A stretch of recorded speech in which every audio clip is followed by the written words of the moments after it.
It's a PizzaFellas Podcast. Turn your speakers up, we better have a blast. Grab a drink, fill a glass, light a cigar, come on, let's make it last. Pizza Talk with Sal and Joe, Oliver, Antonio. Pizza stories, they gon' tell us. Let's have some fun with the PizzaFellas. Dun, dun, dun. All right, guys, welcome back. We are here, episode 5 for the PizzaFellas Podcast. Episode 5, PizzaFellas Podcast. Follow us on Instagram. We have Spotify, Facebook, TikTok, LinkedIn, all that other stuff. Follow us, PizzaFellas Podcast. Here today we have a special guest of mine, family member of mine, and we were going to talk to him about some of the history of our family, history of the pizza industry, try the pizza from our family's past and present. And now we also will do the announcers of the first 2 winners of the Whiskey Wheel. It says Whirl of Fun, but I'm going to call it the fucking Whiskey Wheel because there's whiskey all over it. And we got 2 good bottles that won, right? Are these the 2 bottles correct, Justin? Yeah. Eagle Rare and Buffalo Trace. So to get that going right here, my dad, Joe, again. I got to say, I am so ecstatic to announce this first one. Because we have a history together. I have a history with the family. I love him and his wife. Actually, we catered their wedding. At the Irish Club downtown Allentown. At the Barristers. Barristers Club, yeah. And it was actually an honor to be involved with them. It's a great family in Allentown, a lot of history, great athletes and all. But the Buffalo Trace winner is you, Gallagher, and Christine Gallagher. Nice. Gallagher, I hope you're smoking some good meat on that barbecue tonight. All right. Woo! And you're Yo.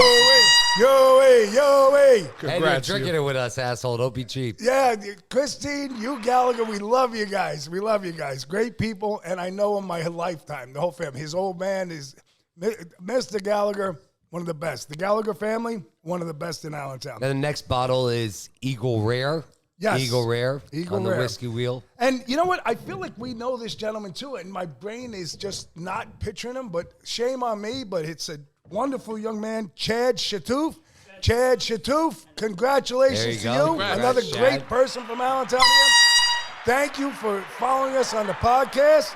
You guys, Chad, thank you very much. You deserve to win the Eagle Rare. So we got Buffalo Trace and Eagle Rare, the first winners out there. And you guys, we really appreciate it because you were part of the beginning of followers of what we're doing here. So And those are the also, winners. for the new members, keep following us because this Whiskey Wheel might come into play in the near future. So we're going to keep going, keep doing it.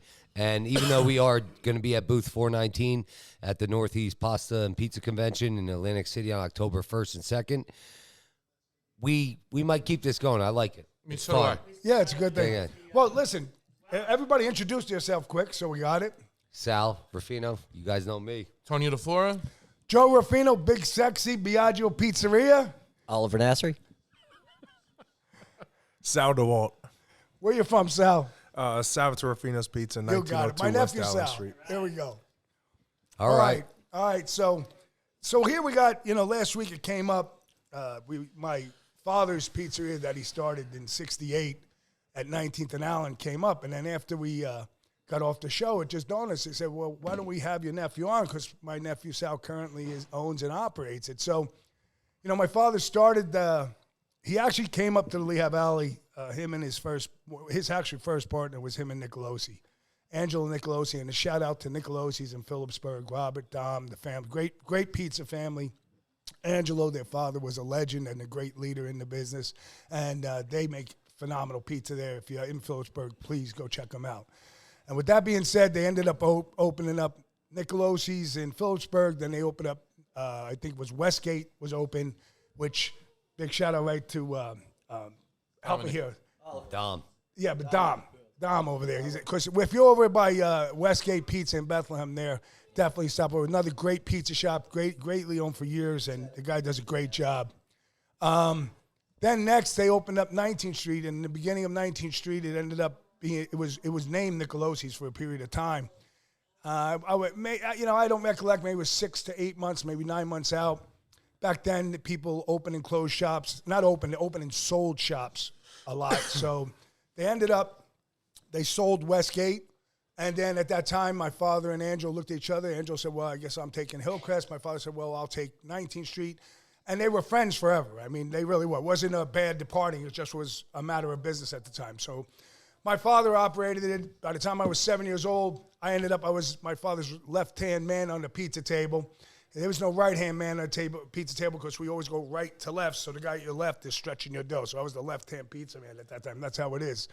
I was 7 years old, Fridays, Saturdays, pounding pizzas out, and I was there for quite a long time. And then, Sal's dad, as he entered the family, eventually came into the business, my brother-in-law, John, and he was working all together with us. We were all together at 19th Street.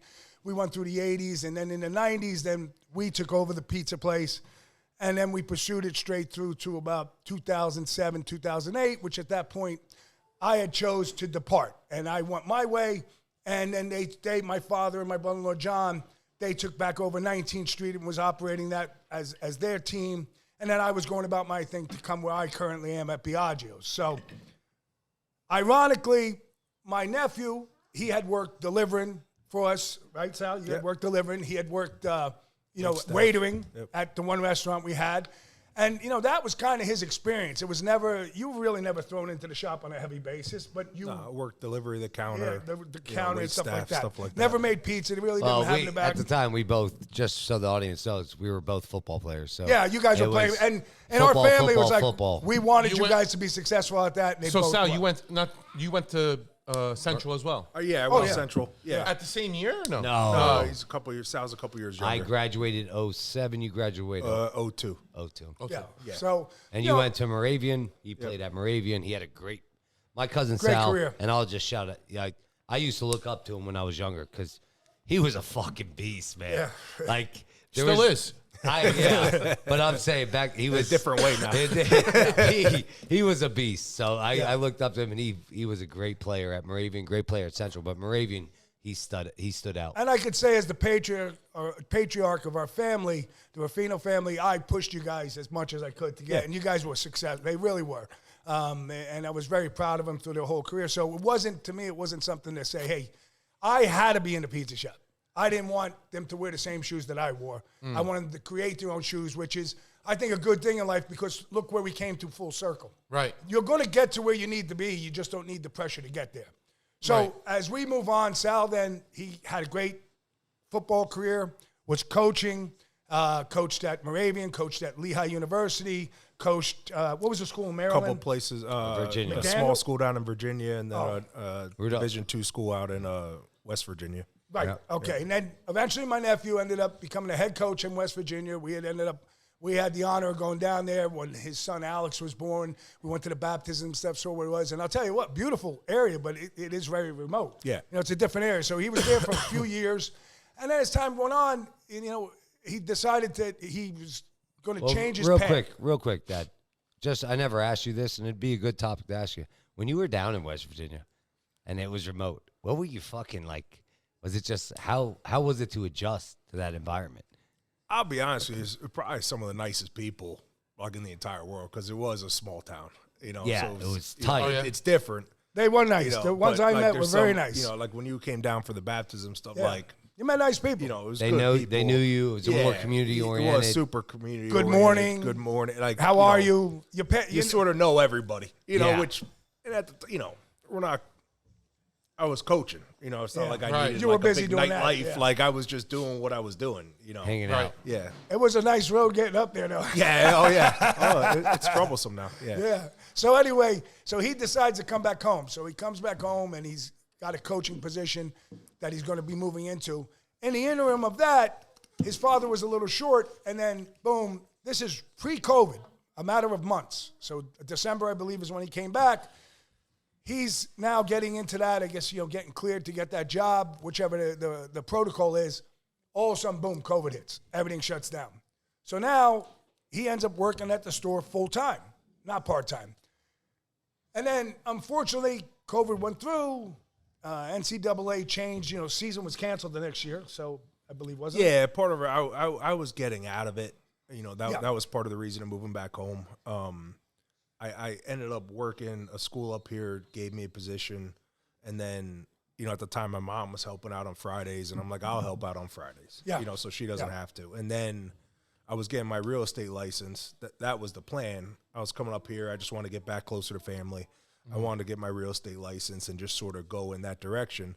I took all the courses. I did everything. And So think about real estate, right? Yeah. Who would ever think where you're coming to now? And that's right when COVID hit. And at the time, my dad had no employees, so Right. I ended up Holding a lot of hats. by the thing of it, I ended up being the full-time delivery driver. I ended up cooking. I ended up doing Whatever you needed to do. whatever was sort of needed 7 days a week to sort of get the operation through. Right. And I sort of put the real estate thing on the back burner and sort of was what it was. Yeah. Yeah.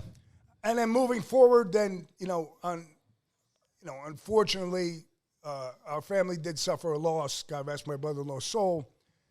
It hit us all as a thing, and not to go morbid here, nothing. Yeah. It's just what happened. And then, as that happened, we're doing our thing, and I talked with Sal, I talked with my nephew Skylar at the time. I had helped them quickly establish getting you set up with your corporation, everything, and within 24 hours we had them up and running, and moved them in the path forward. It's ironic, I have to say, as the uncle, that somebody had to be there. And it was the right place at the right time because, you're talking 1968, look at how many years people know that and remember the place. So now, here you are, you've progressed the store, you're doing good things with it, and the fortunate thing for our family is, the store means something to all of us. I grew up on the corner. I can remember every inch of that building. I mean, when I rebuilt the store in... it was 87. Yeah, it was late. It was 87. I'll never forget Papa. He came in, and my father cried to me. He cried. He broke down to me because he couldn't believe the store was shut, and he did not believe it was the week that everything had to fall in place. I remember I looked at my dad, and he said, he was crying. He's like, we're never going to have it again. He was just so distraught that his empire that he had so built wasn't coming around. He didn't think the construction guys were going to get it done. And, back then I was a bull, for my dad. So when shit happened, I took care of business, and I did it my way. So I got these construction guys, Timmy, he was a good guy, but I broke their ass in two. Timmy's the guy who did our driveway. Remember? Yeah. He did Timmy, that. They were good guys, though. He was a good guy. But I really busted ass in a Gaffone way with these guys. And I'm telling you, it was 4 days. I believe it's 4 days. We say, because I'm going to tell you right now, you don't hit the deadline, you're losing every fucking penny that the contract says. So either you sleep here and get it fucking done because the equipment's coming on Monday. And that's what we did. I stayed there and I held guard. I don't want to say I kidnapped them, but you ain't fucking leaving. And that's what really happened. And then that Monday was Morello, who we bought the equipment from. That's who we bought all the new equipment. Showed up with everything, and we were able to take the order. My father, it was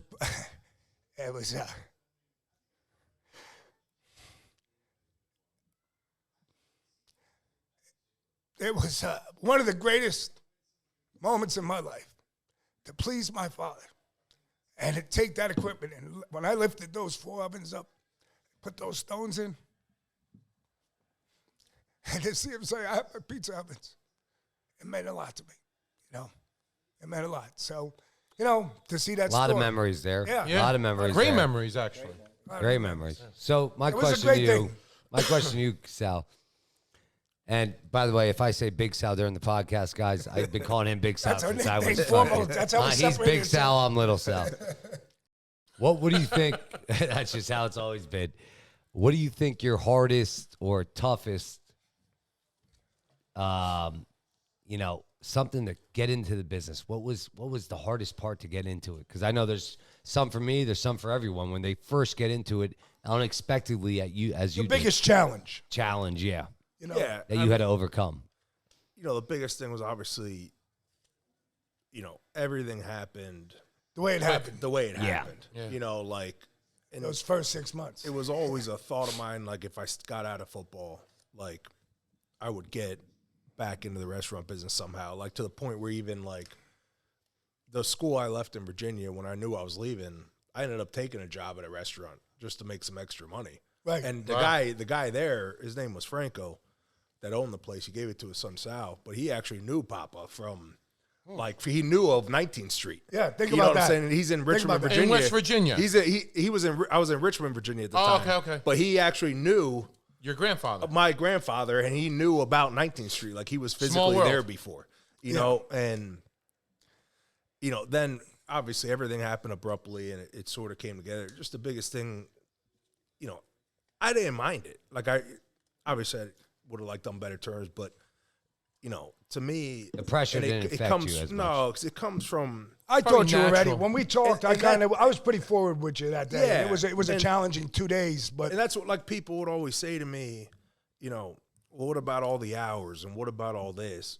We don't realize the hours you're putting in when you're coaching football and you're doing stuff like that. Yeah. Same You know what I'm saying? shit. And It's the same shit, and that- longer. that- It's that- longer I'll hours. be You're honest sleeping at with the you. office. Like, even when people told me when I was younger, well, getting into football, that's going to be a lot of hours. Well, I grew up with a family that worked a lot of hours. Right. You know what I'm saying? Like, I remember, back when I was younger, like we were talking about, like, Yeah. when I was younger, we used to have family dinners over at my grandparents' Yeah. house every day. But either you were there or my dad was there. Yeah. Neither of you Were were ever ever there there at the same time. You know- and that's how it had to be. So I was used to working a lot of hours. That's just sort of Yeah. what I grew up seeing it. So that's just what it was. So it's in your DNA. So- and then Yeah. I got to bring this up. Because I know both of you guys were young. But you remember, I think it was like, don't quote me on this. It's either 91, 92, or 93. We had like a 36 or 38-inch snowstorm. I remember. I And came it was shoveled a- out it- with you. Wait, it was a state of emergency. Yeah. So my father calls up. I had just picked up a snowblower. We drove all the ways up past New Chipotle to this guy who had a snow. Well, I mean, we were there with a gun. I had a gun. Mike had a gun. My dad was like, where the fuck are we? This guy's going to, how did we get here? All of a sudden, the guy's out. He has a shotgun in his thing. He's like, hey, what are you guys doing here? We're here to buy the snowblower. Oh, well, why didn't you fucking say? What the fuck? We're in the Ford Range, 3 of us in the fucking Yeah, it was a green. Was it a blue, green truck? It was blue. So we get this thing. So my dad knows we have this. And this fucking snowstorm, nobody's supposed to be out. Well, my father's like, how are we opening today? I was like, Dad, it's a state of emergency. Well, when you get your driveway finished, God over fucking here, get a mine. Because you got to go to the store, dig the fucking store out because I got to open tomorrow. I was like, so I called your dad. I thought about that. I remember being in the truck with Yeah. you and my I dad had on the the radio. GMC. Yeah, and on the radio it says you're not supposed to be out on the road, and had we're the- over there we digging had- out the pizza we had shop with military shovels. trucks passing us on Hamilton Like Street. anyone's and fucking they're coming looking in at for a us. slice of pizza. So I'm thinking to myself, I had to dig out my driveway. Then I went to get your dad, and your father is like, I said, John, we got to dig it out. He says, why? I said, Dad said we got to dig them out. So I got up early, did mine. We did yours. Then I did my father's. And now we got to drive with the GMC, it was the first truck I ever bought, beautiful truck. I throw the snowblower. I was like, let's go. We had to dig out 19th Street. And I mean, we were done. And the next day, we were probably one of the only guys in town. Everybody was closed for like 2-3 days. We opened. And then we were delivering. So my father goes, why don't you deliver in your truck? I'm stepping in snow up to my waist. Oh, okay. So let's taste some pizza too. My nephew did bring some pizza. We're getting off track a little bit, but want to pass us some pizza? What'd you bring today, Sal? I got a plain pie, a pepperoni pie, and grandma pie. I'm going to have pepperoni. Oh, give me a plain. Go ahead. No, I'll take a plain. All right. We heated it up inside. Also, great. Great. Pass the plate. Yeah. Right First, there. I have them right there. first football Sunday, too, Yeah. guys. Oh, yeah. This grandma's really thin. Is that Yeah, how pass it's another normally plate. made? I like it. I like it like that. Pass my napkin.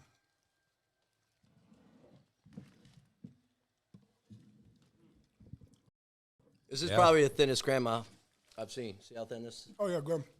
Definitely. But I like Right it on. like that. I like thin pizza. Yep. Very good. Plain pie is always good. with the grease too. Oh, Dropping in my whiskey. listen, Well, that's grease is what pizza's meant to that's. have. I was just about to say that. That's what I'm saying. If you don't have You need grease, that. these people that I love the people that say, "Oh, Napkins and take it off. yeah." Now, do you use different sauces? Is this different sauce than on the plain pie? Yeah, that's a marinara sauce. Fresh loaf mozzarella, basil, garlic, some olive oil. Good balance in the pie. Good balance. Then the plain pie, obviously we make our own sauce in house, and then there's grande cheese for it. Well, we've always had even you same have sauce. marinara, Yep. you have pizza sauce, and you have tomato sauce. We've always done. I mean, I have 5 different sauces I've already. I just because of where we are. Yep. But we always had 3 sauces. Yep. Same A lot of guys they end up using one sauce for, it works for them. Whatever works for anybody. There's no right or wrong to what we do. Now, is this the same recipe from back in the 80s and 90s? Or change up a little bit? Well, Th- you're using the recipe that you were passed. Yeah, this is one.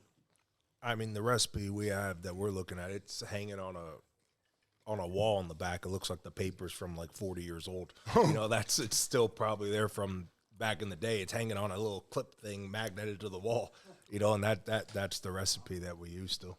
Me, myself, I took myself about 10 years ago, and I just evolved myself to where I am. And there's no right or wrong. It was just, at my point in time, I wanted to recreate my wheel. And it's all different. 100%. It's all what it is. It's all what it is. Again, pizza, you have to judge it for what you're chewing at that time. I know I'll always say this, and remember this, I'll say this dozens of times in this podcast. The best pizza you ever ate is the pizza you grew up on. So when you eat a pie, you got to judge it for how good it is, not for what you had in the past. Right. It's simply like that. Otherwise, you're not an objective person giving an opinion on it. Well, Antonio, you guys got any questions first, Sal? I do. So, we're living in 2023. So everything. Yeah. I'm not going to go in depth with it, but do you utilize social media? Do you do like giveaways and do you? I don't know. Why am I saying this? I'm going to tell you why. We just spoke about what 68 your father opened, so you're talking about 78, 88, 98, 2008, over 50 years. 2018, 55 55 years. So 55 years from where it was to where we are and moving forward. Yep. Here's the real question I'm asking. Do you still have those followers of, I wouldn't say 55, let's say 40 years, still coming in? Or is your pizza shop intrigued with other millennials? Can I call it that? Is that safe? Let me Intrigued answer- with another let me answer this, audience, though. He does. I walked in there. We went to eat a few weeks ago at Henry's Salt of the Sea on a Monday night. You weren't there. You were off on Monday. Yeah, it was off on that. So I walked in to say hello to Greg and the guys. When I'm over there, I always stop and say hi. Right. I walked in. Yeah, there's a customer there that I was serving slices to in the 1970s. I mean, and then I have customers that I served there in the 70s that follow me where I am at Biagio's. Right. And those same customers are vice versa. If they're by Cedar Crest, they come to me. If they're by him, they go to him. So it is. I mean, he's just, because I was in the business, I can answer this on his behalf and say, we have legacy customers. Well, you've seen it. So on your end, you see it as much as that? Yeah, I mean, there's Joe. There's people. I don't want to say his last name, but Joe. Oh, 100%. But there's people that come in and, I've been coming here since the Right, 70s. right. I've been coming here since I was in high school. I remember, there's a picture of my grandfather hanging up in the shop. I remember him. I remember he yelled at me when I was a kid. I was being too loud. There's a lot of people You still get the come stories. in like that. But there's also, to your point, we can't, because just by the nature of time, like for the future of us and the restaurant, I can't just survive on those people. And 'cause no disrespect to times- them. Right. no, obviously, Right. but You time's always going to gotta run get new out. customers. We need, Yeah. so Right. I've done, some stuff. Like I have something going right now where I'm sending, I have a thing where everybody that moves in Yeah, Like, that's I have what like you should be doing. you know, a couple mile radius. Here's a free pizza. Like every new, like you know, they buy New the house resident. there. Yeah. New resident, they get a thing. Right. You know, and I've got some stuff off of that. You know, so and doing some other stuff like that. So I'm trying to build it, you know, in the right way. And it's a little bit more, not frustrating at times, but you're taking the old and you're taking the new, and you're trying to combine the best of the both. Yes. You know? Yeah. Which is it's hard. Yeah. It's not an easy game. Yeah. You know what I mean? Because you got to please two different sides of the coin. You got to know what please I mean? people that want some. Well, some here's newer the trend biggest thing I stuff. can tell you too. Here's an advice with social media. Okay, so every piece of print that you should go out should say 55 years of business, and then when you're 56 years, and then you should say established 1968. And that in itself, when new people come into the area, that's an attraction. And then through social media, I tag everything with 2013 because that's when I started, June 10, 2013. Yeah. So, you know, that in itself is an empowerment. But you also are dealing with the college kids too. Oh, yeah. Like you got the Muhlenbergs, so you got this. Oh, that's different- right. You got a You know what? different. The West End of Allentown is a lot different nowadays. You know, to be honest with you, like we have like picked up some Muhlenberg kids and stuff, you know, stuff like that. But there's not a ton of it. The stuff we do more, we've done a really good job. Like we did a bunch of stuff yesterday. We do stuff for like Muhlenberg parents, or I mean Muhlenberg the staff. Oh, okay. Yeah, okay. We do a lot of catering for their staff functions. We do a lot of catering for visiting teams, you know, stuff like that. Like we've sort of got a niche with Muhlenberg where they recommend us for a lot of stuff. You know, a team came yesterday, a soccer team. Right. And they got food after the game, chicken parm and stuff like that. That's You a know, great thing. That's you what know, you're doing. so the student, we do some stuff with the students, but we do more with the staff over there, and you know, the baseball team, the softball team, Yeah, soccer different teams connecting. different stuff like that. Yeah, I just see that Salvatore Ruffino's pizza it's legendary. yeah, You know what I mean? Yeah. Like people talk about Allentown, they talk about Salvatore Ruffino. yeah. You know, which is a great thing. You know, and it always intrigued me. Like, for instance, I'm not going to name who the person is, but I tell him all the time. He's one of my customers. I said, once these people die, you have no more business. Yeah, You know? you don't want to say that, but yeah, like but I'm not going to say who and what, Yeah. and he knows it too. You know, he's like, yeah, it's true. But I say to him, but why don't you start pushing to the new? You know what he said to me? He goes, if I do that, I might lose what I have already. So, Well, that's a bullshit answer because Well, at the same time, what do they always say? You got to fail a little bit to grow success. Yeah, to get absolutely. better, right? That gives no respect to yourself and what you've achieved No, in your career. it doesn't. And they can't look themselves in the mirror and really then believe that they're doing what they're doing with 100%. I mean, you have to feel that you're worth more than what you're thinking. And if people are going to turn away from you because, you know, you're trying to do something different or something, you know, then eventually you're going to realize they weren't on my team. right.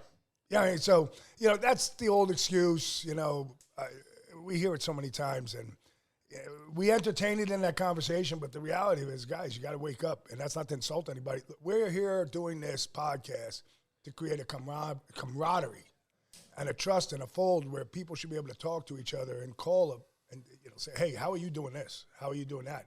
What's your feelings on this? Yeah. You know, Yeah. in the old days, you know, that was a conversation. We're gonna take a break quick. We'll be back. We are gonna go over a new topic that we have tonight. That's the next segment. My cousin Sal's gonna stay on with us. And then before we after go? we will do our shot, and then after that we will finish off a quick 10-15 minute segment.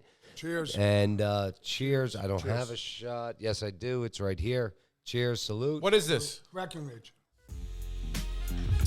Cheers. We will be back. I'm drinking that now. Episode 5, PizzaFellas Podcast.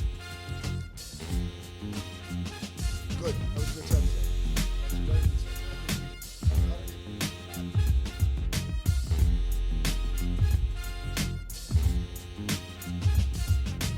You know I hit 2 grand.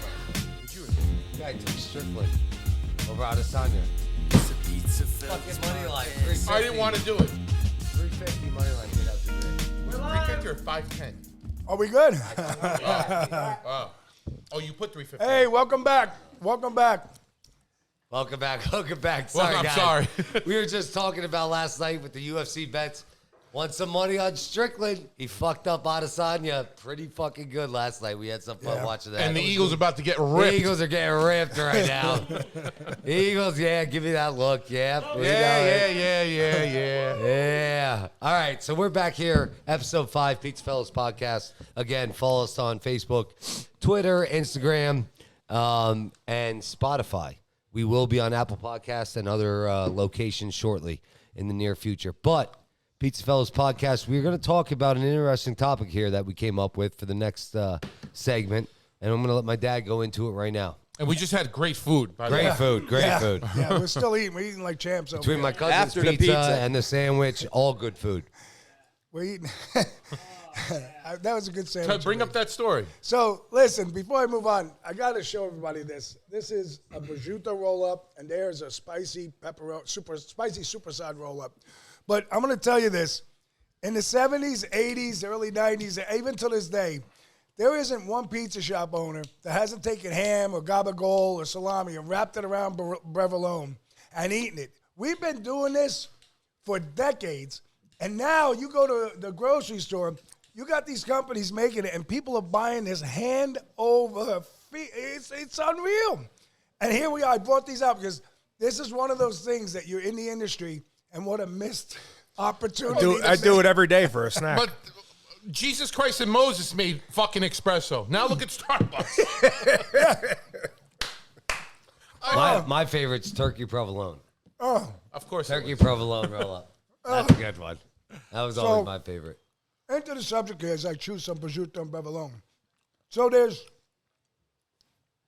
10 polite things that consumers can consider to do, but can turn out being somewhat of chaos for an operator if it does occur and can kind of flow through, and operators should kind of be aware of this because I see this happen on certain situations at times, but we're very much on top of it at our restaurant Piaggio's. So I'm just going to, bring up the first 5 points of it. One is if you do have a host or you have a sign like wait to be seated in your restaurant, and let's just say your hostess is seating somebody. Oh, are you fucking in here or are you over there? He's watching the game. And the hostess is out seating somebody, He's and the person fucking a comes cheerleader. in. All right, let's get on with the subject. What's her name? A consumer thinks, you know what? I'm going to take the menus and the forks or whatever you have there, and I'm going to just go sit at the table and thinking that they're helping you. But in essence, all of a sudden the host or hostess comes back. They don't realize that this just occurred, and the next thing you know, no server's told. Right. So also that could lead to a situation that's going to make a bad dining experience. Now, unfortunately, at my restaurant, Piaggio's, I'm always up front, and my son's up front. So we always address the person as soon as they walk immediately, or we see them coming in the front door, and we have a tag that we'll yell front door, and it goes all the way down the line, front door. So we're prepared for that. But, think about that, guys. You do have a host, Joe, right? At times we do, but when we don't, we're prepared for this. But So have you guys seen this in think places? I believe his name is, who's the guy from the bar rescue? What's his name? John John Tafford. Tafford. John Tafford. So John Tafford's the actual bars he owns, right? On every table when they come down, they have a different set of napkins that they put down that shows that no one's been there.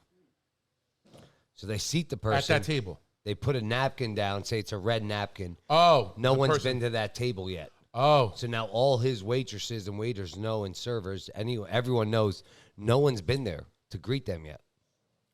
Once that comes, they pick up the red napkin, then there's a white napkin down, and that's the napkin saying this table's been served. And So if a consumer sat themselves, there'd be no napkin.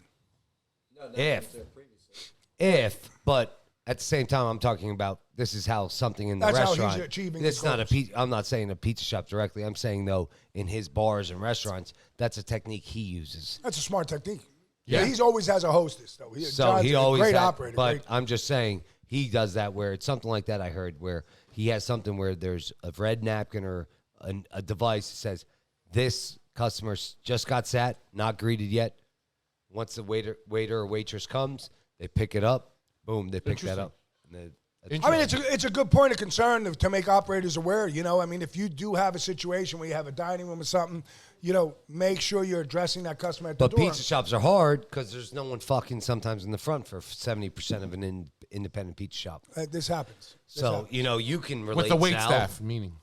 Oh, well, he listen, doesn't even have a wait Even if staff. you don't have a wait staff, though, having a customer come to your counter in correlation and not realizing it, it's the same kind of situation. They may that's not what be I'm seated, getting at, yeah. but you got to say hello. What is seating? Meaning seating. This is Yeah, seating, but yeah. seating to counter, it's a equal opportunity in that sense, you know? Yeah. Consumers still waiting to order something, you know?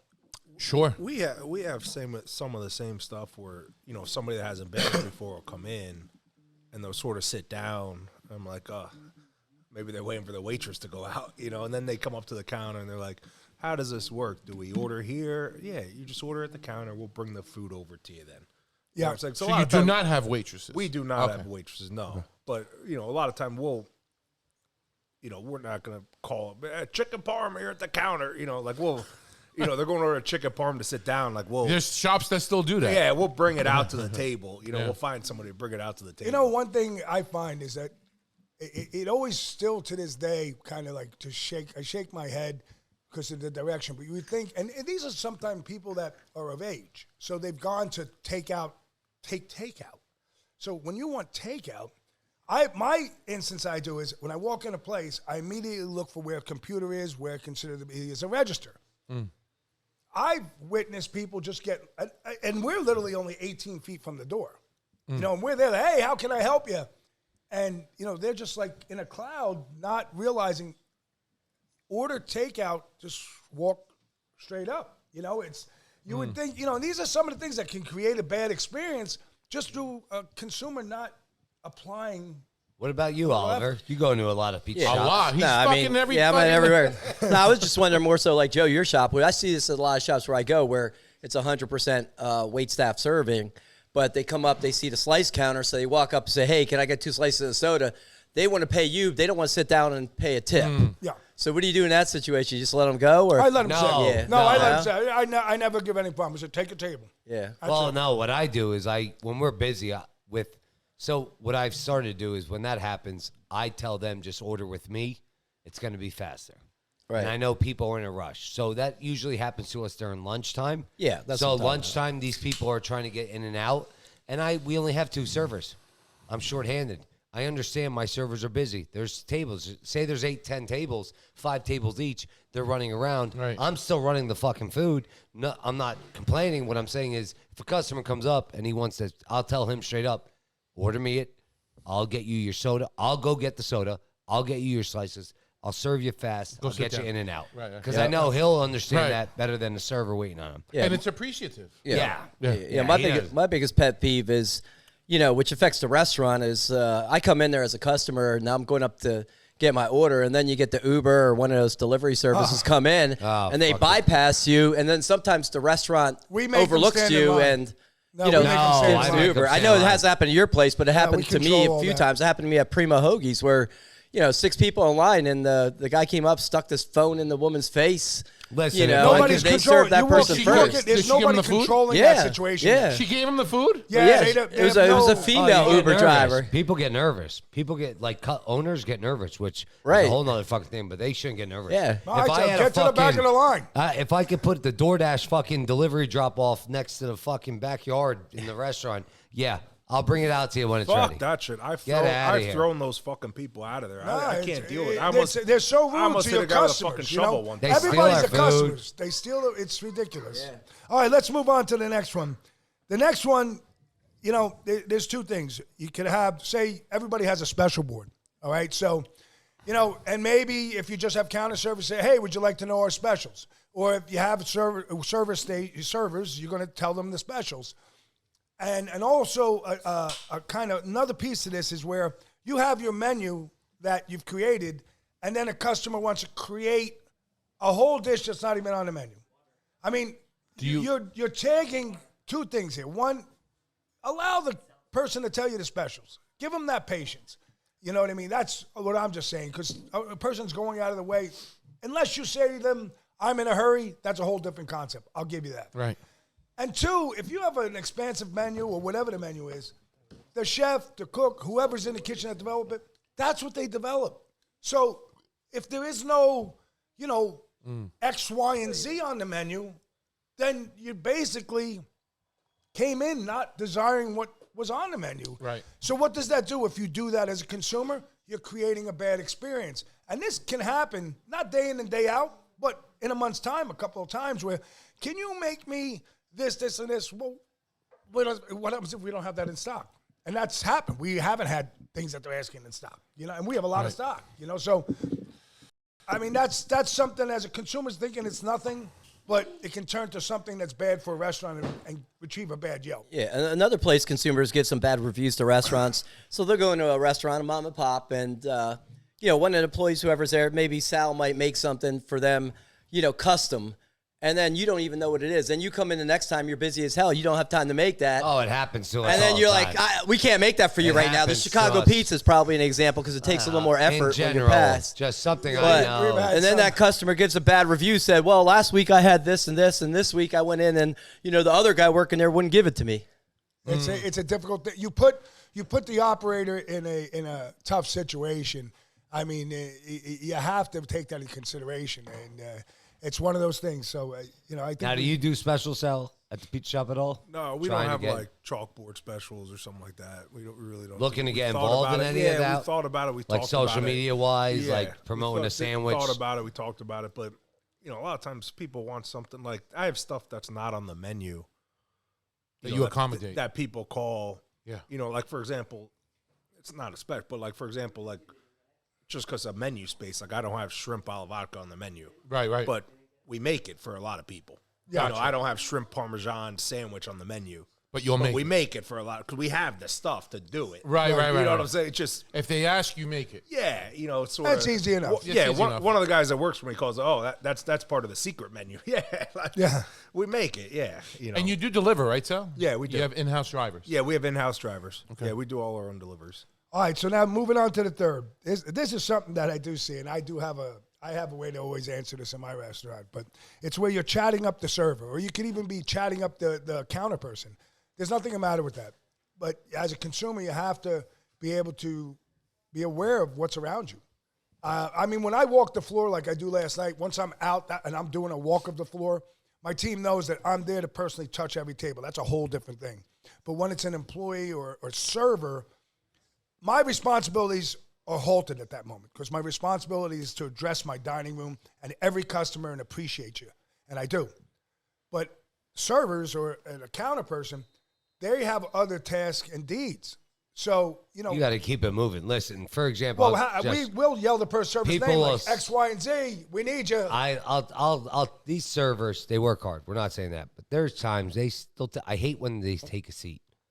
When they fucking take a seat at a table and they're starting to talk to someone, and I understand, but there's shit to be done. If I was just not moving and I was just hanging out, You got to yeah, keep it do moving. it. But You gotta even keep on another example is on the phone when you have the counter people. People say sometimes, they'll say to my wife, that guy on the phone was aggressive. I'm not aggressive on the phone. I tell my employees all the time, you need to take control of a phone order to keep the orders keep going. Processing.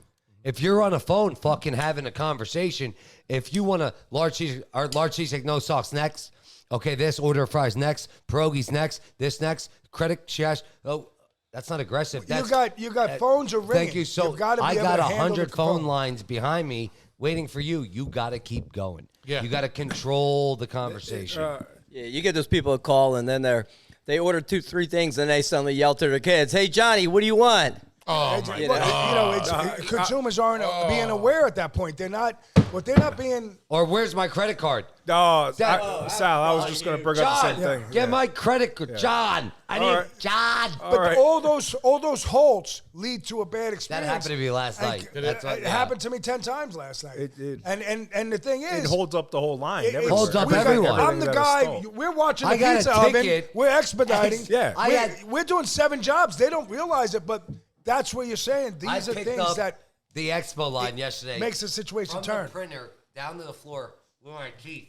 It was a rainbow. And I'm like this. because I was on the fucking phone for 20 fucking minutes just for 3 pizzas because the lady couldn't find her credit card. Now, I'm appreciative you're ordering 3 pizzas, but you got to be appreciative of what I'm doing here. I literally had a rainbow of tickets coming out of the expediter line last night.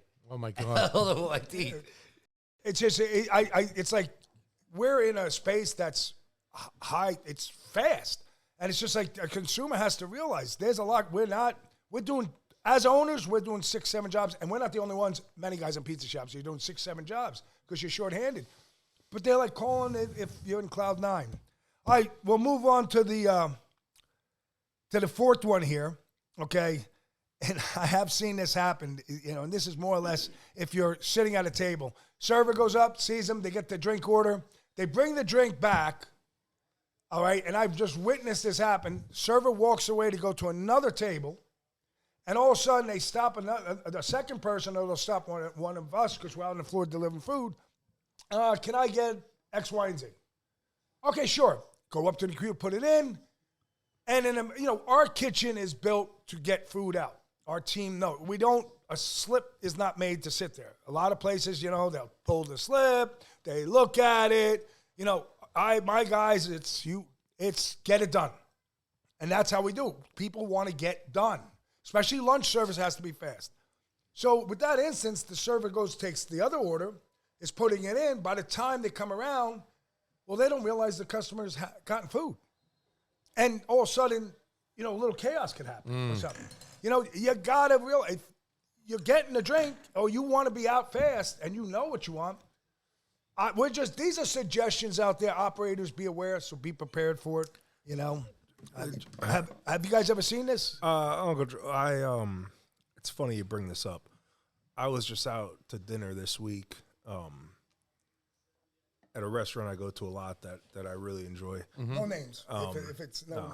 Everything was fantastic. No, okay. we could name them. You can Everything give was a shout fantastic. out. Yeah. Go ahead. Yeah. If you want. We were at Ringer's Roost. All right. One of the best places in town.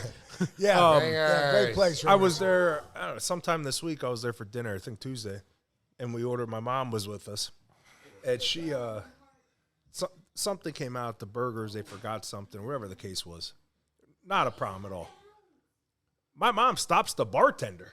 I've seen it in person. She stops the bartender, is asking him for a fried egg, and I said, "Ma, he's the goddamn bartender." And I let the guy get back to the fucking bar. He's carrying a bucket of ice. yeah, I've seen this happen. I've seen it happen growing up my whole life. She does this all the fucking time. You can't do that. And this one may not apply. We'll go to the 5th one, then we're going to take a break here. But, if you're in an establishment that the server's using trays, just don't try to assist them unloading the tray.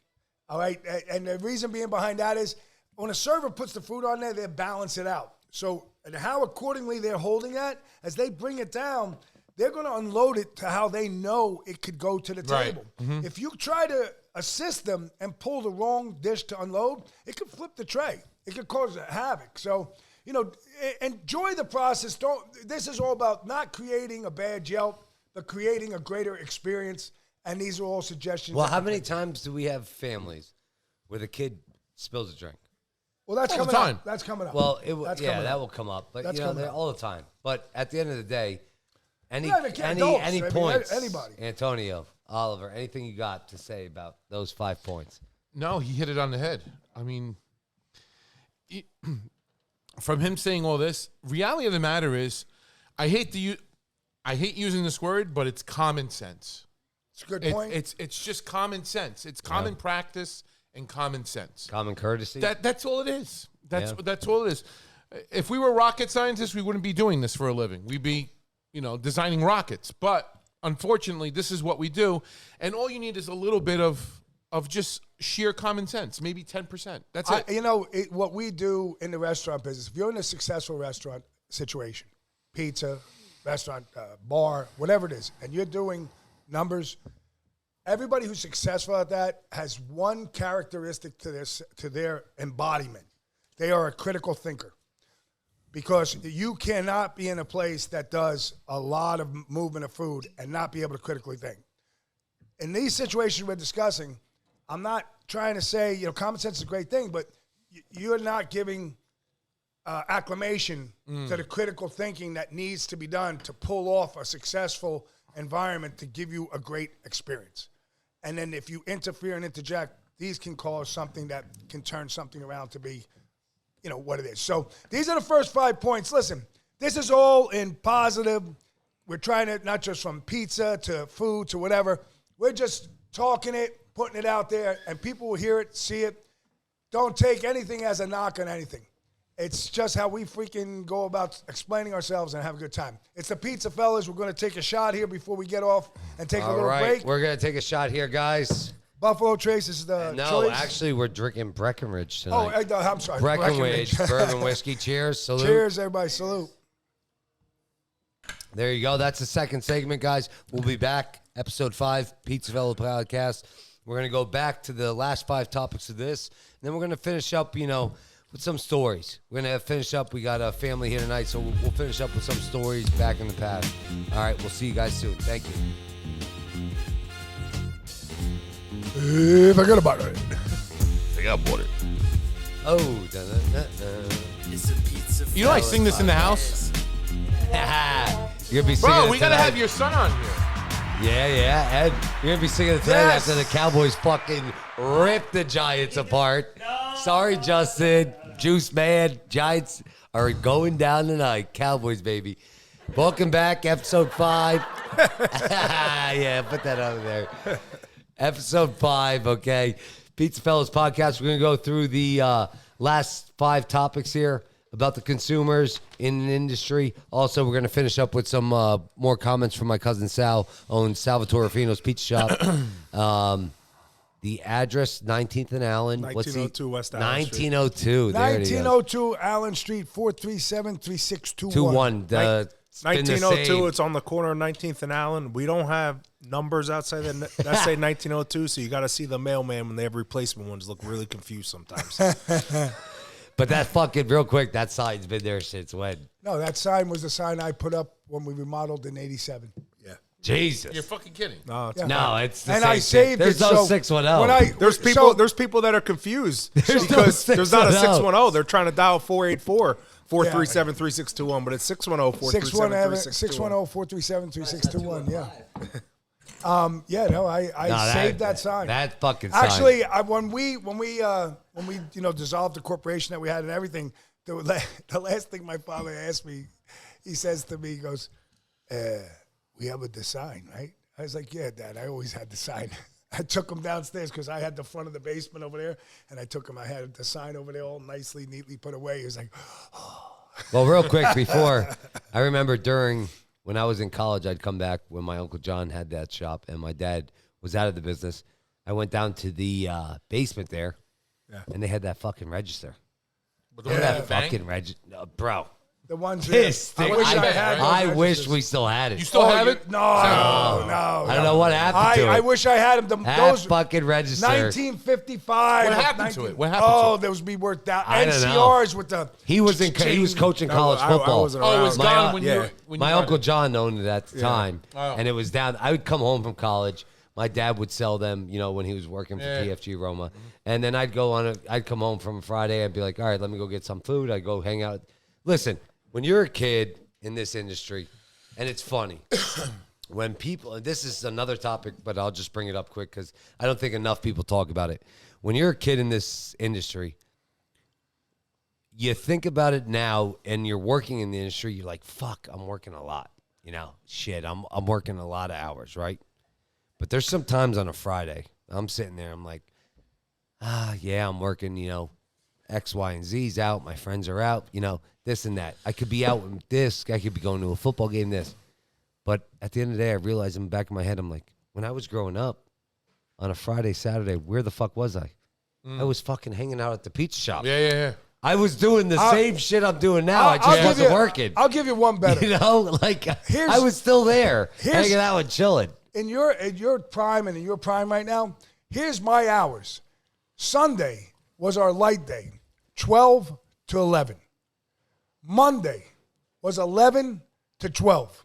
Tuesday, 11 a.m. to 12 p.m. Wednesday, 11 to 12 p.m. Thursday, 11 to 12 p.m. Friday, Saturday, 11 2 a.m. to 1 a.m. Yeah. Okay? Yep. And you had to be there 10:30. Listen, today's pizza operator, Princess, and I became one of them. No shop is open till 1 fucking a.m. No shop. When we went out, we washed in the sink. And then we went to the fucking nightclubs.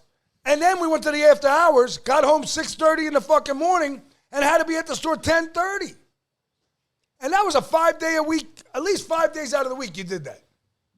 Especially every Friday and Saturday night. So Yeah, but what I'm saying is I'm general. not coming at. I'm just saying today's that overall operator is the new guys not. have no fucking clue of what guys like myself, when you were working it, what we put into this fucking business. I remember I used to go in high school, and I used to say to my dad, you know what? Fuck it. I'm going to go pregame at the restaurant. So we had the bar. He'd be there. We had a fucking crew, central crew, coaches come. That's my pregame before I go out. You know what I mean? But what'd you do? What'd you do? You hang out at the We'll get big back. shop. Let's start up with this. All right, so we're back to the 5 topics that we started with. So we're going to go to number 6 here. And again, these are things that consumers may think they're doing to be assisting the restaurant when they get in there. But these things can actually become havoc to the overall dining experience once you enter the pizzeria, restaurant, burger shop, whichever you're going into. And you may not even realize it. But all we're trying to do is, when I came up with this idea and I told the guys, is to give you as the consumer who follows this an idea of coming to our fold. So number 6, if a consumer tries to clean up their mess, what is the mess? A spill. That's the biggest mess. As soon as that happens at my shop, and I would say right now when I say this, 99% of every pizza shop or restaurant has the protocol already involved. We know what we're doing, where we're going, what we're grabbing. All we do with the consumer is we want to get you up and move you so you have a nice experience to another table. If you right away start to grab all the napkins, besides the lost soda and everything we have and everything else that's going on, now you've got a pack of napkins. And it's just dollar after dollar. You just got to allow the operators to do what they do and to clean up the mess. You did nothing wrong. Because you know why? Shit fucking happens. And we know that. And we're Especially prepared. with family restaurants. Listen, I'll give you one better one, though. Shit happened. It was a Sunday when we were open on a Sunday a few years ago. This is before COVID. I got 180 slips in front of me on a Sunday. It's a football Sunday. And you hear bang! I was like, what the fuck just happened? I looked around on the line. What the hell happened? Who broke a day? What the hell? I go back to somebody, my one server goes, Joe, come here. I run back to the men's bathroom. As I get back there, a guy comes out with his 2 kids. I says, what the fuck did you do? I don't know what happened. I opened the door. He ripped the fucking sink off the wall. I was getting flooded the fuck out. He didn't even have the guts to say to me, I fucking put my child on the sink and they fell on the floor. I never heard this story. You never heard this? No. I've heard. I had to go in the bathroom and I got waterlogged like I was being challenged by the CIA for fucking terrorist. I was joking. I'm full of flour. I never heard this story. I came out with 10 pounds of flour made into dough from the 40,000 gallons of water coming out. And I'm like, what the fuck is going on? I went to my kitchen. I got my team. Even with that disaster, we had a protocol. And then the guy had the nerve. He wanted to say something about his child got a cut and wanted money. What the kidding? fuck are you doing? My bathroom is fucking flooded out. It's going to the fucking sink. I got mops. I got 6 people. And we are slammed. As a consumer, what do you have responsibility? That's a mess. You could have just said, I fucked up. Instead, I don't know what happened. What'd you do, a nuclear fucking bomb in there? What kind of shit did you do? I never knew this. It fucking happened. I came back. She's looking at me, my wife. She's like, what are you going to, I got to work. I had to work soaking wet. My underwears were down to my ankles. Guys probably taking a dump in the sink. It was a mess. It was, oh my God. It's like the people that smoke weed in the bathrooms. They hit the vape pen. Then they put off the fire alarm. Happened to us twice. What twice? No, it happened just like 9 times. They Thank go to the God bathroom. I'm good favor with South White Hills Fire Department over there. Otherwise, I'm getting fined. Yeah, the guy comes in, he goes, what happened? Someone smoked a vape pen in your... The best is we got the vape store next fucking store. It's nuts. Anyway, there's the situation. So if there's a mess, we know you did it. Let us clean it up. That's all. I still can feel the water. I was like this. So you shut it off on the bottom. How'd you really feel? I had to go and shut it off. Antonio, the valves were broke. I had all the PSI of water was hitting me in my nose, in my scasamigo. I was so fucking flooded. I couldn't fucking believe I came out, my pinks, my underwears, my galloons were hanging down. I was fucking unreal. And then he said, my son cut his finger. What are you going to do for me? Did you give him a Band-Aid? Take the Band-Aid and get out! Give him a Band-Aid. You got a first aid kit? You got a first aid kit? I can't even explain. And we got hit. We got continuously hit. We were getting hit. My team, my drivers are coming in like, what the hell happened to you? Shut up and go deliver. Hopefully the paramedics came. Everybody that came and asked me what happened to you, I got more infuriated. You got beat up by water. I got beat up by the CIA came in, tied me to a board, and thought I was a fucking terrorist and water flogged me. He had so much flour on him, he turned into a dough ball. That night I came home, I had to call the plumber. My pipes got clogged up. Because all the dose went in the pipes. Unbelievable. And there goes $1,000 bill. So anyway. Yeah, that's a lot of pizzas to sell to fix That's that a lot of pies. But we got to worry about the Band-Aid. Listen, back to the next one. Refilling your soda. As crazy as that sounds, just grab. That's a point when you could grab anybody. We give free refills. But if you go back to the area where the team's working, as a consumer, you're causing care. I mean, have you guys? I've never gotten refilled a soda, you know. But we've had a situation where you where get used to it with Panera Bread and Subway. But that's in a public area. Yeah, it's but not yours is hidden in the back, though. What I'm trying to explain is these people get accustomed to it, so they're accustomed to. I got my free refill. I get my pink fucking lemonade green tea with a guava shot of espresso in it. From Panera, that you know what I mean? Yeah. They're accustomed to this, and they're also accustomed to getting free drinks. Right. You know. Well, we get free drinks, but where our soda machine is, it does cause chaos. But I'm saying not all do. Nah, Shop Today. That was that. They don't have it. In Ocean City, Maryland, all the restaurants stopped giving refills. Is that right? Oh yeah. Or they charge you. They'll charge you. Yeah, they charge you, and it's like $3.95 down there, Resort Town. They charge you for refills. Well, guess what? Well, you know what? I hate to say it like this. I hate to say it, but a fucking bag-in-a-box cola right now is anywhere from $95 to $120. Exactly. Yeah, it's expensive. Who pays for that? And now they're doing the half of the box and making you think it's cheaper. Yeah, on your bill. I was telling Joe earlier. I said, shop I was in today. Box. They, 3 adults, not like 2 little kids there too. They bought one soda and they kept refilling it and just sharing it. Well, I had a guy come in real quick the other day. Great example. Comes in, gets his food, orders a couple pizzas. Yes, sir. What's your name? Okay, got it for you. Boom. Put it down. Here you go. I got your food on your table. Thank you. Have a great day. Grabs his food. Said, sir, where are you going? He goes, what? It's not paid for? I said, no, you got to pay for it. He goes, oh, I do? I see that all the time. What do you mean you do? I said, sir, this is Pennsylvania. This isn't fucking California. I said, you got to pay for your fucking food in Pennsylvania, not California.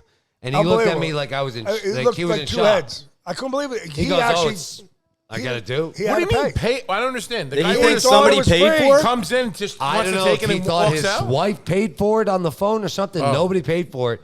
But he goes, oh, he said to me, oh, I have to pay for it? I'm in a lot of shops, and they think somebody else paid for it, and it really didn't get paid for, and then they're arguing. But it doesn't matter. If you go as me, you gotta I pay. go up to a fucking restaurant, I'll pay the bill. Right. I see a lot of people come in too. If they order online, their wife orders online. Like you were saying, they come in and they're taking out money. I'm like, no, It's paid I for. double check. Well, it's already paid for. This is a different. I have that set Oh, where I make it. You have to pay for it before you pick it up because I don't want to deal with the fucking cash transaction when I get in the house. It's just too much bullshit. So I'll just say you have to automatically pay for your order online, so I don't have to deal with that extra step. But if you don't order online and you come in, it's just a perfect example. The common sense, it goes back to what you said. The common fucking sense of some people. Like, to look at me and the dining room's packed, you got 6 people in line behind me to ask me if you're going to fucking pay for your food. I'd be embarrassed. Well, that's how it is. So let's move on to number But one 6. last thing. What?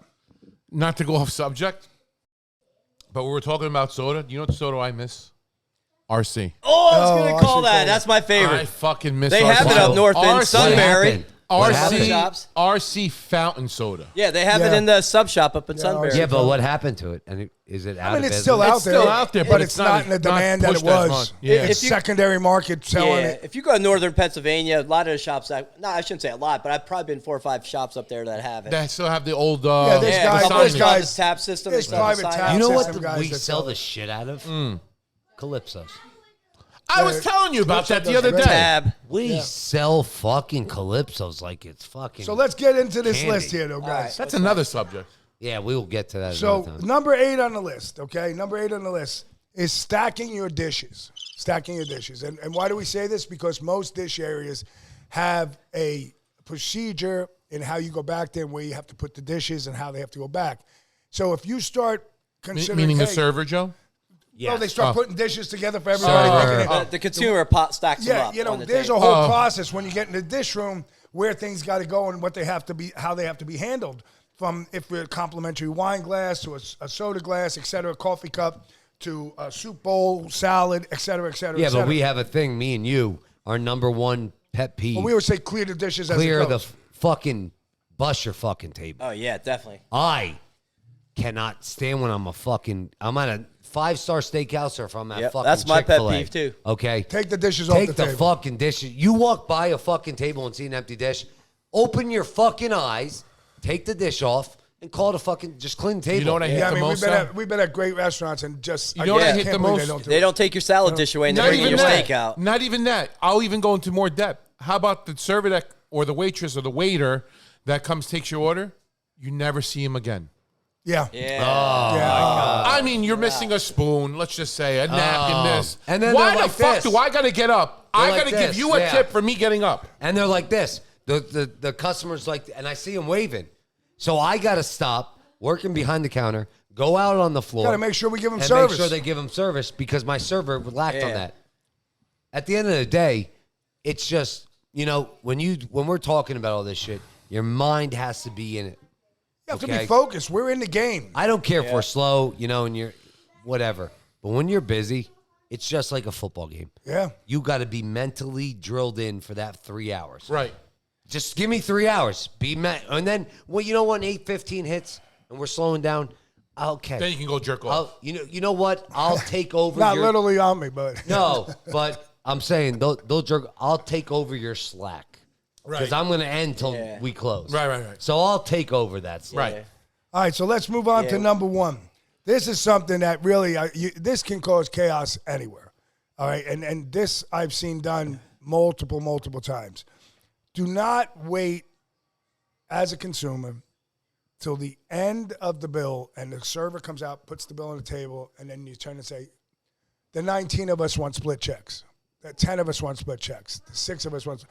It would have been so much easier if we knew from the start. To begin it that way. Because now, the more checks, 6, 8, 4, 10, 12, it's the process of all. If it's for every check that's there, it's a minute 20, minute 50 seconds for that server to do each individual check. So COVID helped that in a way of where you're at a restaurant now at some big places, there's no menus and there's no checkout process. The checkout process is a barcode.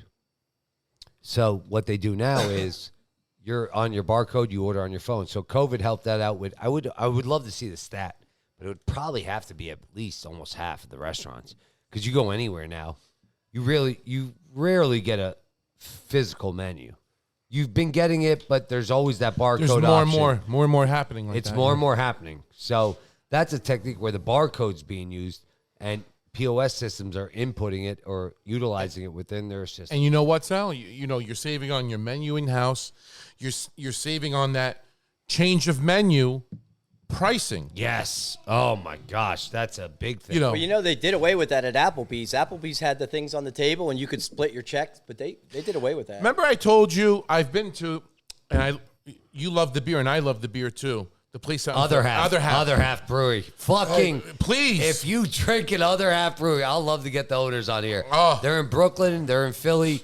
Other Half Brewery. That system is that they fucking have the best. in Philadelphia, I'm speaking for Philadelphia because that's the one I was at. It's like second to none. No It's servers. No, runners. Runners.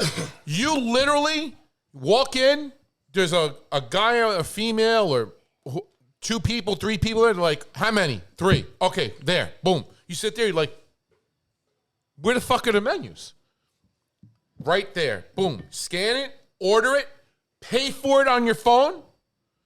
Within, I'm not fucking bullshitting you, within not seconds, but minutes, your food with your utensils, Right there. your beer, Nice. and your fucking They napkins had are that right in there. Philly Airport, too, Done. some of the restaurants. You Nice. want something else? You don't call the person that you go back on your phone, you order it, it comes to you. Well, the issue is with independent pizza shops, okay? The biggest issue is like Expensive systems. No, No, it's not. No, it's not. It's inexpensive. It's inexpensive at all. The biggest issue will go back to what we said in segment 1 with my cousin Sal, the older customers.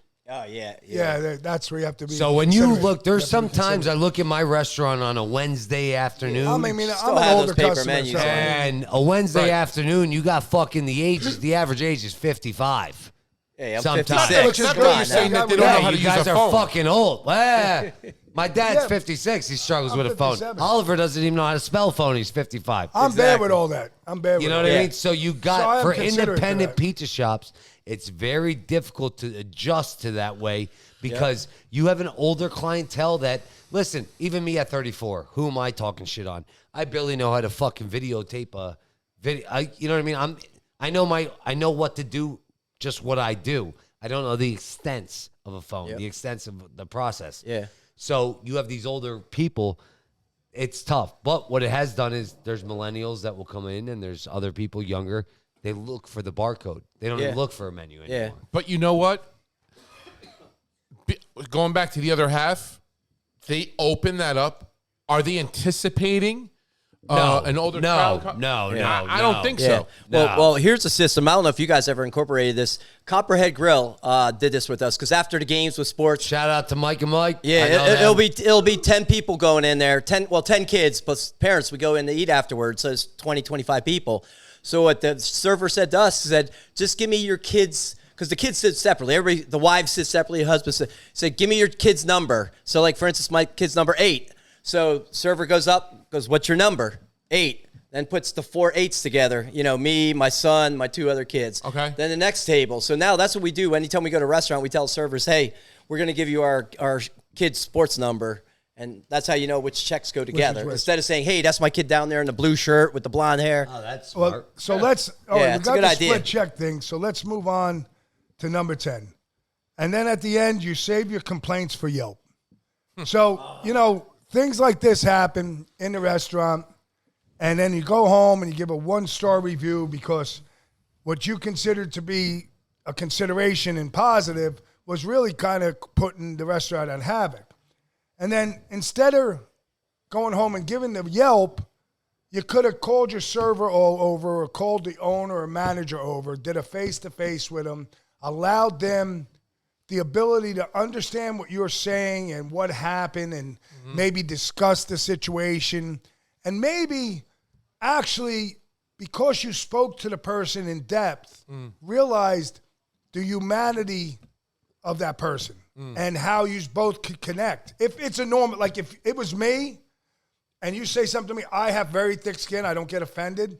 I have much appreciation for somebody coming up to me and explaining me what they were dissatisfied with, and then saying, I'm telling you this so you can correct it. Or if they don't say that, I'll tell them, thank you for giving me the time so I can now make an effort to adjust my team and my restaurant.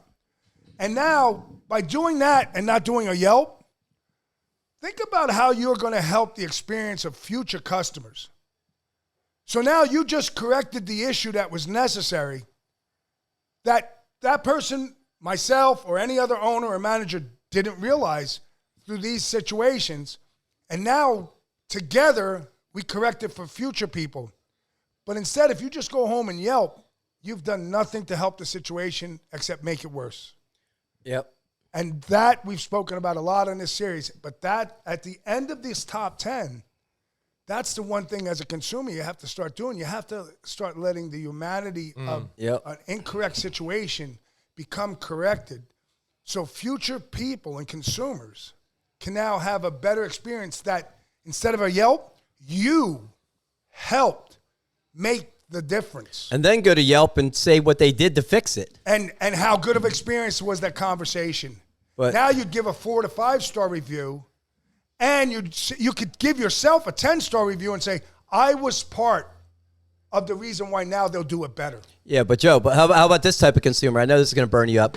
You screw up one meal, and it might not even be a screw up. It didn't come out as what they thought it was going to be, but you cooked it exactly the same way. Happens. So you comp that meal, plus you say, you know what, I'll get you around the desserts. And then they're happy when they leave there, but then they go to Yelp, and then they say, well, they should have fucking comped me everything. They should have comped our whole meal for the whole table. And I see that, quite a few times. Oliver, it's not fair. Friday night, I get this new customer call. It was her second call. I took the order. She had a Pacific salmon salad. Wonderful lady. I end up taking the order, then answering the order again. On the callback, she was dissatisfied with the salad. She felt the lettuce was wilted or this or that. The salmon did something to it that it made it too hot in this. I was like, all right, no problem. You got a delivery? Yeah. All right, we'll make you a new one. It's coming back. Yeah, but what do you want me to do with it? I says, nothing. She goes, what do you mean? I'm from New York. Nobody says nothing to you. I said, listen, man, you're from New York. I'm from Allentown. New York creates problems. Allentown, I solve problems. You'll have a salad back there in 15 minutes. She goes, are you serious?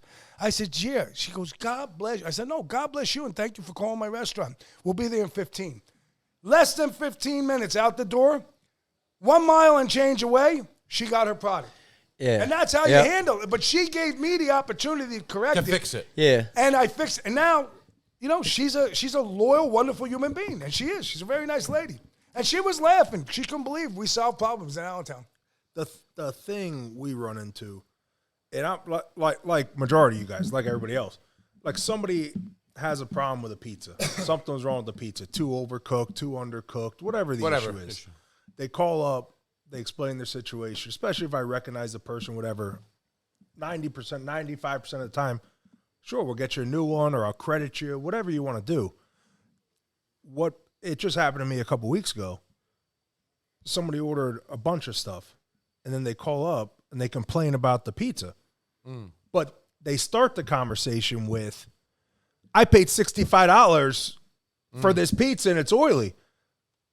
Well, first off, you didn't pay $65 for the pizza. For your meal, you got French fries, you got 2 liters of soda, you got calamari, you got cheesesteaks, you got this, and you got a pizza with 5 toppings on it. What do you think's going to happen to the fresh mushrooms? What do you think's going to happen to the onions? What do you think's going to happen to the sweet peppers? The pepperoni's going to push out grease. What do you think's going to happen? Right. Like, yeah. But regardless, though, like, I hate that majority of the time, like, I rather comp them for something. But when you start with, I paid $65 for this, and it was an online order with and explain the issue and allow me to correct it. And it was an online order. But here's the thing, folks. Here's the thing. Online order with a delivery, $65 delivery, and the type of person that calls up, this is why I always order for Pizza Hut. What kind of tip you think they left the delivery driver? Shit. $0. Yeah, no consideration. And that takes into consideration, like, well, I'll help you. Here's the thing on the consumer end. if you love your favorite pizza shop, whether it's Biagio's, whether it's Salvatore Ruffino's, whoever, and you want that optimum pizza, I suggest you eat it in-house. Definitely, 100%. Once you put food to go, it's sitting in a box steaming, whether it's especially French fries. Listen, I'm in the food service business. There's not a fucking container in this world that a calamari comes out, you put it in a container, you bring it, it's soggy. 20 minutes later, and it's still crispy. Listen, there isn't not gonna happen. There's That's our not Shark one Tank fresh idea. piece of fruit in a market. If you want fresh fruit, you go to where the fruit's grown, you eat it off the tree. That's fucking fresh. Right. Yeah. There isn't a fresh egg in the market. And I feel... You want a fresh egg? Get some chickens. And that's fresh. I feel for these guys because you know what? You're going to get that consumer that says to you, it's soggy.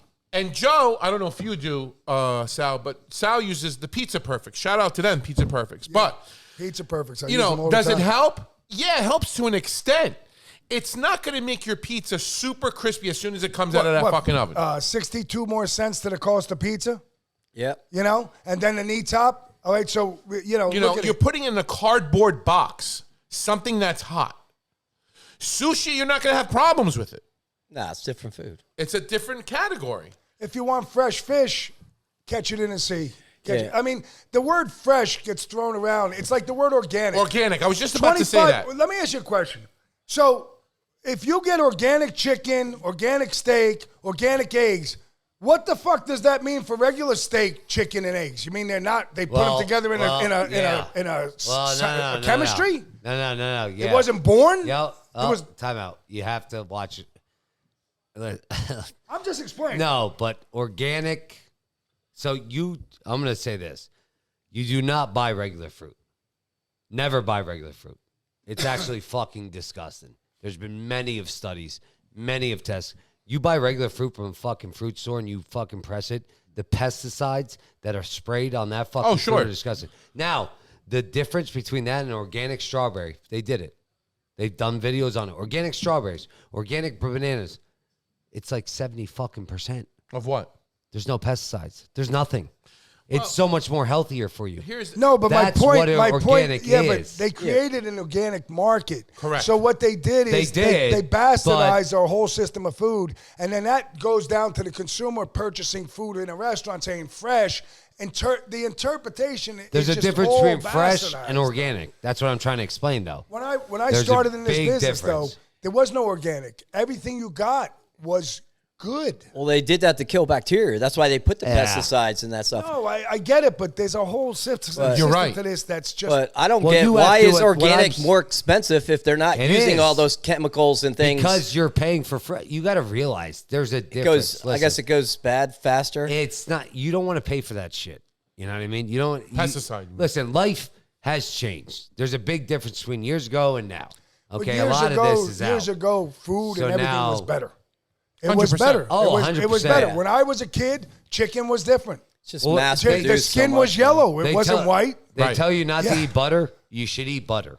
They tell you not to eat eggs. You should fucking eat eggs. Raw eggs, fresh from the farm. They're fucking good for you. Sal, They block tell you not- kick, touchdown. Dallas Oh, just there you scored. go. Dallas scored. There you go. Look at that live. Well, that's a good transition to go.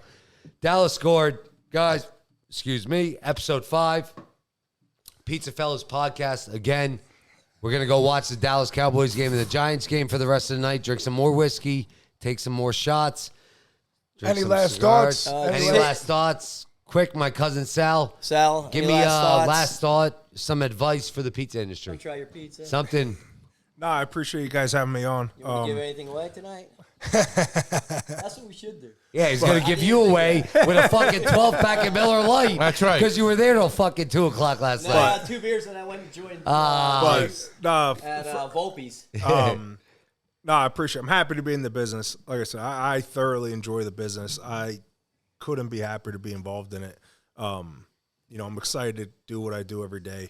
And to me, that's what it's all about. I've never been a person. That's why my previous career was what it was. I've never been a person that wanted to get up in the morning and go sit in a cubicle from 9 to 5. So this is what I do. I don't mind working Friday, Saturdays. I don't mind, the grind that goes with it. It's something I enjoy doing. And I've seen growing up my whole life. I've seen it, like me and Joe talked about. We've seen it my whole life. So, I'm happy to be involved. 1902 West Allen Street, Allentown, PA. Come in, say hello. Phone number. 610-437-3621. Hours. Pickup, Days delivery, pickup, delivery, BYOB. We are closed on Sundays. We're open Monday through Saturday.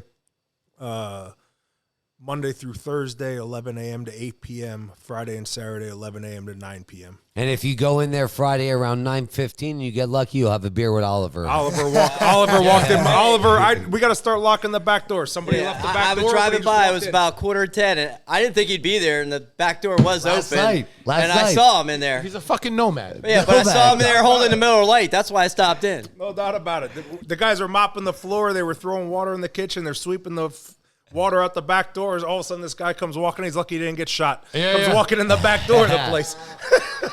So we have our winners. Again, we'll do our winners quick here. from Buffalo our Trace goes out to Hugh Gallagher, Christine Gallagher, great friends of ours. And Eagle Rare goes out to Chad Chatouf.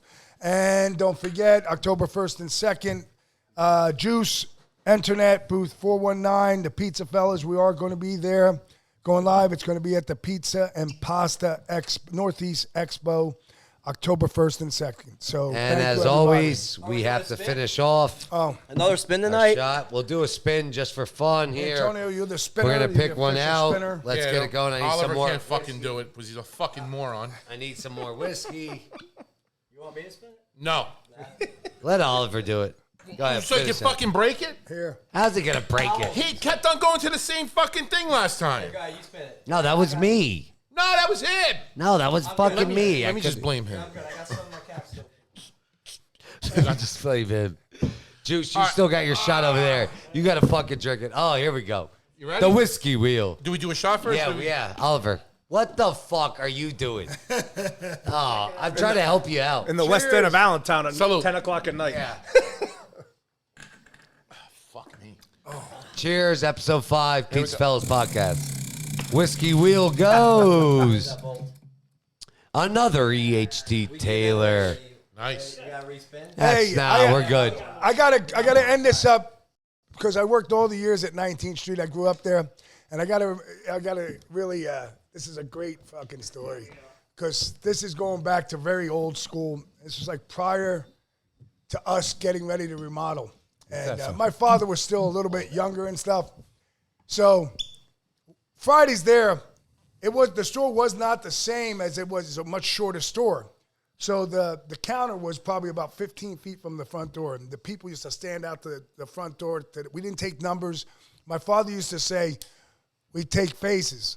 So you weren't allowed to use numbers. You had to remember that's a large pepperoni. That woman's a larger mushroom. This one, Everybody did but it order worked. the same shit every But Friday. it worked. It worked. We all learned Don't how forget, to do it it. wasn't the menu you have today. No, I know, but we still were depleted doing compared 400 to pies. I You know what I mean? wish. So, I wish there was a menu out there just pizza. let me don't finish. This is a good story. So, guy comes in, works An his way RC up to the soda. counter, and my father says to him, he says, hey, get into the back of the line. Get in the back. He goes, who the fuck are you, old man? Oh, the man. I kick you fucking ass. God, he starts yelling Italian. The guy's cursing my dad, going out. This is a Friday night. My father runs. I'm making pizza. I'm like, Dad, where the hell are you going? Fuck, I gotta kill him, motherfucker. He goes out the back door with a butcher knife. All right? I've heard this story. I go, Dad, oh, I run out. I get there, grab him as he's freaking swinging a knife. He comes right around, hits me right in the side. Top of the butcher knife. I kind of got there. I grab it, stop. I run to the guy. I said, get the fuck out of here, motherfucker. I says, you don't want a piece of this right now. Just go. I got pizzas in the oven. I got shit to do. I was like, Dad, you got the knife. I said, get inside. got that pizza's Get in. inside. Your gonna father, burn. I think your father was working, and we had Tommy working at the time, and Uncle Rocky, God rest my Uncle Rocky's soul. And my uncle, I said, Joe, I said, just cook. Everybody just cook. Let's just get back to work. Threw the fucking knife in the sink. I was like, got back on the table. And I was like, unbelievable. Those were different times. You know. I know. Those are Well, different fucking times. But Guys, my thanks. dad was the best. Thanks for showing up today. Yep. It was a good good show. segment for us. Awesome show. Thanks, Sal. Good to get back to life, back to our Thank you, origins, our family. Thank you to my cousin Sal. and we had some good memories here. I got to Good say one more memories. thing, and I'm not saying his name, but I know it. There was a guy out there one time. He goes, "I told you the story." He thinks he has the whole story of my family. He has no fucking further truth. Remember that guy? Yeah, post it on my site, Yeah. like what your family story is. It's not even close. This fucking diesel mechanic, fuck you. All right? If you want to know the fucking story of Joe Ruffino as the patriarch of the Ruffino family, come sit next to my ass on a Friday night, and I'll give you some diesel right up your fucking backside. Yeah, that same guy just posted, and he said he was talking about Fiamma, but he said he remembered when it was only good when the father was the chef. Yeah, we know. His father was never the chef. That. Well, Father was never guys, I don't want to Pizza give this guy Fella. a lot of credit, so No, fuck you. Fuck you. And remember, Yep. after this, we're gonna have fuck you, Juice. We're not doing Let's Go Giants. Anyways, after this podcast was great. Again, we got back to our origins. We learned a lot here. And consumers, you learned a lot too. You know, help out the restaurants, help out the individual businesses. You know, give them more credit than you do. When you come down and sit, be more open than closed. Yes. And Shout out to all the Biagio customers, all the Salvatore Ruffino customers, all the customers out Shout there. out to all the Lehigh Valley pizza shops. All the Lehigh Yeah, Valley everyone. pizza Pocono shops. pizza shops, Pocono, Wilkes-Barre, Scranton, Reading, Altoona, Easton, Philadelphia, Bethlehem. Bucks County, Bucks County. Yeah. yeah, coming Oh, and for you. listen, We're guys, coming if to you. there's anybody Carbon out there County. that would like to be on the show, cigar Reach out to places, us. reach out to us. We Pizza are shop on guys. Instagram. You want to come on? Just reach out. We'd love to have you on. Instagram, Spotify, We got some Facebook. We got some great pizzas coming on Wednesday, so you know, Wednesday's going to and be a some great hosts. episode. Bring your Some hosts, some appetite. guests. Bring your appetite. Sorry. Hey, again- hey, quick question. Somebody wants to reach us. I think we have an email address now, too, or just post on our PizzaFella at gmail.com. Say it Okay. again, Sal, one more time. PizzaFella at gmail.com. Pizza Fellas or Pizza Fella? Pizza Fellas With an S. Podcast. PizzaFellas. Podcast at gmail.com. There you go. Reach out All to right. us. We'll get Thank you you. on. Another good Thank show. you, guys. Or call Biagio's. All right. Yeah, call me. I'll get you on. Thank you, guys. It's a Pizza Fellas podcast. Turn your speakers up, we better have a blast. Grab a drink, fill a glass. Light a cigar, come on, let's make it last. Pizza Talk with Sal and Joe. Oliver, Antonio. Pizza stories, they gon' tell us. Let's have some fun with the Pizza Fellas.